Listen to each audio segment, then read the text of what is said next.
शिमग्याला या vibes enjoy करायचं आहे तर गावी जायला लागतं. Hello guys, welcome to mini blog day 7 with Om. So मी अँड माय फ्रेंड हर्षित रात्री 3 वाजता रिक्षा पकडून स्टेशनला चाललो होतो. आम्हाला सकाळी 6ची दिवा सावंतवाडी ट्रेन पकडायची होती. त्यासाठी आम्ही लोकांनी दिवायला गेलो. आणि ही होती कोकणकरांची शिमग्याला जाण्यासाठी गर्दी. ही तर दरवेळीच असते, सगळ्या ट्रेन फुल असते ऑलवेज.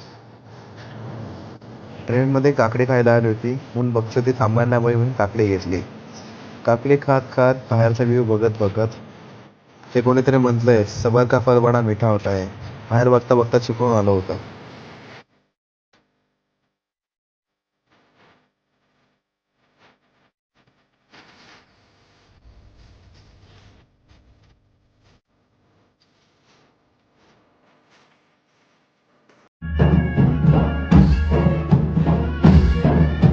शिमग्याला गावी आलो आणि हा नजारा नाही दिसला असं शक्यच नाही.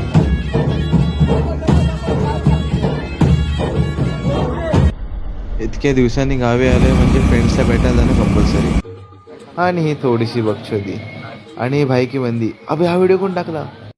Jokes part guys. आणि हा बंटी आहे. नंतर मी हर्षित आणि आर्यन नाईट आउट मारत होतो. जर गावातला ब्लॉग पाहिजे असेल तर let me know in the comment box. Bye guys, बक्षोदी ऑन टॉप.